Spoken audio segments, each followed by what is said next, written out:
The Game Awards is always when we find out about a ton of new games. This Game Awards absolutely did not disappoint. Hi folks, it's Falcon, and today on gameranx is the top 20 brand new games of the Game Awards 2024. Starting off at number 20, Vikings Dynasty, a survival strategy role-playing game putting you in the role of a Viking clan leader. Basically, your goal is to expand the settlement and lead everybody to prosperity. You want to help all the other Vikings win at life.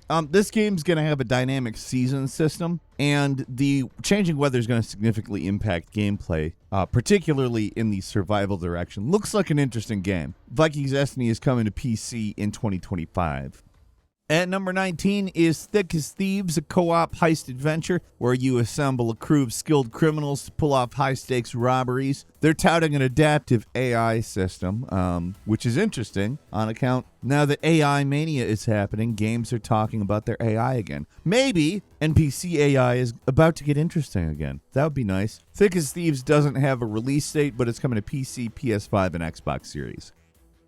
And number 18 is Stage Fright, an atmospheric horror game. Interesting concept. You're a theater performer. No one more haunted than those. Actually, I'm joking. They're usually some of the least haunted souls in the world. But this particular one is haunted by mysterious ghosties during rehearsals. But I think the claim to fame here is the fact that the game is going to integrate real-time voice recognition. And it's not going to just extend to voice commands. You're going to have to sing. Horror games often force people to overcome their fears in certain ways. This is a new one. If you play this with other people in the house, how many people are going to play this game and be like, here I go again on my own, going down the only road I've ever known. I don't know. This is a cool concept. It doesn't have a release date, but it's coming to PC sometime in the future. And number 17 is Screamer, a racing game, which is touting itself as having chaotic tracks filled with hazards and shortcuts. Of course, the idea of a game called Screamer better be speed, and it apparently is. They're introducing something they're calling the Rage Boost mechanic, which rewards aggressive driving with temporary bursts of speed, which, I get a Rage Boost when I am driving in real life. Typically doesn't mean that, but that sounds like a good mechanic. Screamer's coming to PC, PS5, and Xbox Series in 2026. And number 16 is Shadow Labyrinth, a dark fantasy RPG in which players will be exploring a sprawling labyrinth, allegedly uncovering the mysteries of a cursed realm. Oh, and it's a Pac-Man game, just so you know. It's kind of like if Pac-Man went Hollow Knight, I guess. The Amazon Secret Levels anthology episode based on Pac-Man is actually based on this game, which has been in development for 4 years. Looks completely insane, honestly, for a Pac-Man game. Also, just looks like a pretty decent Metroidvania, honestly. I like the style of the graphics. Shadow Labyrinth is coming to PC, PS5, Xbox Series, and Switch 2025. And number 15 is Dave the Diver in the Jungle, the highly anticipated sequel to the hit indie game. This time, Dave trades the ocean for a lush jungle river system. It's not going to be fundamentally a different game here, but there's a lot of different stuff about jungle rivers versus the ocean. Plus, it seems like there's going to be some tree climbing as well. So, in some ways, this may be a lot more varied of a game. Dave the Diver in the Jungle is coming to PC, the PlayStation, and Nintendo Switch sometime next year. And number 14 is Backfrost, The Long Dark 2, the highly anticipated sequel, of course. The underlying concept obviously isn't going to change a whole lot in Backfrost. It's post-apocalyptic, it's frozen. You're going to have to manage resources and navigate harsh conditions. Obviously, a big staple is the weather and ecosystems, but now you're going to be dealing with multi-region expeditions where you're going to have to survive across interconnected maps. There's also going to be co-op gameplay and an expanded crafting system. So it looks like it's meaningfully building on the original. Backfrost is coming exclusively to PC in 2026.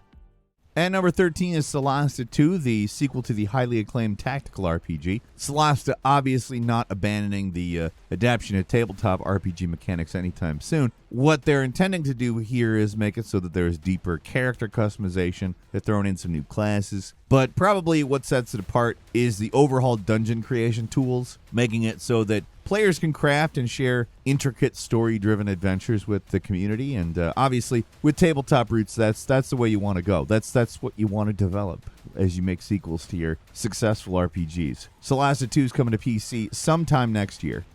And number 12 is Project Century, an action-adventure game coming to us from the creators of the Yakuza series. This one, however, is not set in the, well, I guess, semi-present day. It is set in 1915 Japan, and it gives us a grittier and more visceral version of the real-time Yakuza-type combat. I don't know, to me, it looks cool as hell. I like it. It looks like the intent is to explore the origins of Japanese organized crime during Japan's transition to modernity. We don't have a release date, but it is coming to PS5, Xbox Series, and PC. At number 11, there is a new Virtua Fighter project, which is kind of freaking crazy. Virtua Fighter's been dead for a long time for the most part, but then Sega is starting to realize that they literally own a mountain of gold in all of their various IPs. It's been over a decade, but it's just exciting to see that they're making a Virtua Fighter game with modern enhancements. This was a trailblazer as far as 3D fighting games go. It set the tone, the pace, everything. It was pretty much this and Tekken. Like, that's how big Virtua Fighter was. I'm excited to play a new Virtua Fighter game in 2025 when it's supposed to come out. We don't know what platforms. Moving on to number 10, it's REMATCH, a new football/soccer game from the creators of Sifu, which is, not what I would expect for their next project. It is, however, a completely different take on soccer. Like, they're not trying to be super realistic. It's a very arcadey looking game. Honestly, I think it's really freaking cool looking. It's hard to get me super excited about a soccer/football game. Not because I don't like them or anything. It's just they're usually just yearly update, roster, and minor visual change type games. It looks completely different. I'm so excited for this. I'm definitely going to play it. We don't know exactly when, but it is coming to PS5, Xbox Series, and PC sometime next year. At number 9 is Turok Origins, reimagining of the Dinosaur Hunter. It's a prequel. It explores the origins of Turok, which is, I always think it's really funny when the prequel is like way better looking than the original. But it does look like they're incorporating survival elements, crafting tools, setting traps, etc. I don't know how far they're going to drift exactly from the gameplay of the original. Turok it's a different beast, let's say. Bit of a standout in more than one way. I'm interested to see how this one goes. It's coming to PC, PS5, and Xbox Series sometime. We don't have a release date. And number 8 is Ninja Gaiden Ragebound. Come on, man. We've been wanting a Ninja Gaiden for a while. Now, Ragebound, of course, referring to the fact that they are leaning in to the high-speed combat. They are reimagining it, wanting to blend something classic with something modern. Obviously, that is sometimes a great idea and sometimes not the best. I'm guessing, based on this trailer, they know what they're doing. I like the idea. Ragebound is referring to the fact that you can build up rage through combat, which unlocks big ol' cinematic techniques and makes it look even that much more insane. Like, Ninja Gaiden is a traditionally pretty insane game. I'm excited. This is coming to PC, the PlayStation's Xbox Series, and Nintendo Switch later in 2025. And number 7 is genDESIGN, a fairly mysterious project coming to us from the creators of Shadow of the Colossus and The Last Guardian. We don't know the name of the game. genDESIGN's the name of the developer. At once, this trailer looks very familiar and completely unfamiliar. It shows an adventurer climbing up a robot and then blasting off with its head to escape some insane storm, and maybe does, but kind of doesn't. I don't know, it was really cool. That's all we know about it right now, but yes, absolutely, 100%. We don't have a release date or platforms or anything. We just have this trailer, and it's a good trailer. At least if you know what Shadow of the Colossus and Last Guardian are. I imagine if you didn't know what they are, you'd just be confused. But I think very familiar and yet very new looking. And number 6 is Dispatch, a narrative-driven game where you play as an emergency dispatcher. You make critical decisions that will either save or not save people's lives. It's an interesting-looking game. Definitely something different. Like, at once, it feels kind of like a Telltale game combined with a management sim of some kind, but doesn't really look like either of those things, visually speaking. I'm super interested in where this one goes. It's coming to PC sometime next year. And number 5 is Onimusha, Way of the Sword. I swear, it's basically like, we didn't have that great of a 2024, guys. Let's announce a bunch of stuff that you guys want for the next 2 years. Stay involved, guys. It's about to get good. I don't really know what to say about this other than it's going to be an Onimusha game with modern graphics and mechanics. It looks like they want some timing and technique type stuff. real integrated here. So a little bit of Souls influence, but I have a feeling that it's going to be, Onimusha. Onimusha is a pretty distinct game. That's why everybody wants more of it, and they're going to get it in 2026 on PC, PS5, and Xbox Series. At number 4 is Split Fiction, a narrative-driven action-adventure game set in parallel dimensions where you're going to be alternating between two versions of the protagonist, each frankly with different abilities and story arcs. Still the same person, of course. The whole idea is this split reality thing that's going to involve interlocking dimensions where like puzzles and events take place across multiple dimensions and affect each other. I don't know, it looks interesting. Split Fiction is also the first game we're talking about today that has a release date. It's coming to PC, PlayStation 5, and Xbox Series March 6th, 2025.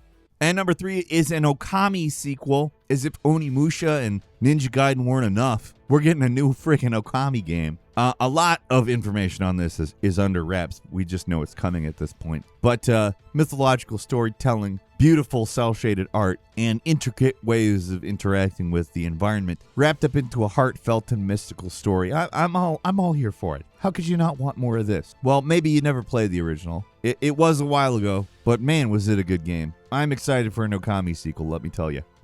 At number 2 is Elden Ring NIGHTREIGN. Let me tell you, missed opportunity to use the Guns N' Roses song Night Train. Basically sounds like the same word. Would have been a high-octane trailer, especially for a roguelike, which is what this is. Essentially a multiplayer roguelike set in an alternate version of the Lands Between, introducing an eclipse cycle, which is going to change enemy behavior, environmental hazards, even quest lines. And it looks like a pretty interesting game to me. It's an expansion, obviously, on the original. I assume it's going to use a lot of the original's assets, but it's definitely a new twist on it, and I'm excited for that. It's coming next year to the PC, the PlayStations, and the Xboxes, so stay tuned for more info on that.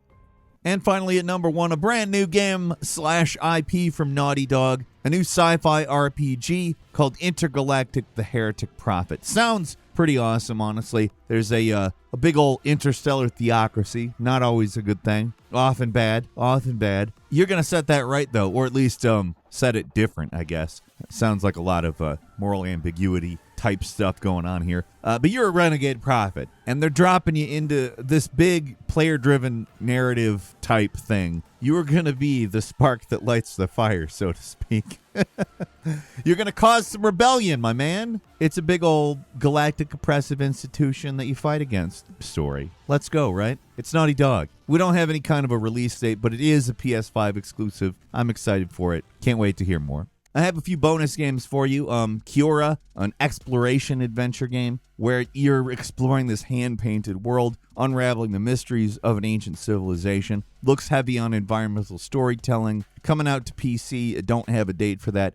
Next is Sonic Racing Cross Worlds, a cross-platform, cross-dimensional Sonic racer coming to pretty much everything, but we don't know exactly when. And Game of Thrones King's Road, a narrative-driven strategy game set in, where else? Westeros, where you'll be focusing on building alliances and subverting political intrigue in order to gain control of the Iron Throne. This one, we don't know when, but it is coming in 2025. To what platforms, I am not sure. However, it does look pretty cool. I don't know. The Game Awards, definitely a stacked presentation. I think pretty awesome. Slate of new stuff on the way. What do you think, though? Leave us a comment. Let us know. If you like this video, click like. If you're not subscribed, now's a great time to do so. We upload brand new videos every day of the week. Best way to see them first is, of course, a subscription, so click subscribe. Don't forget to enable notifications, and as always, thank you very much for watching this video. I'm Falcon. You can follow me on Twitter and book me on Cameo at Falcon the Hero. We'll see you next time right here on GameRanx.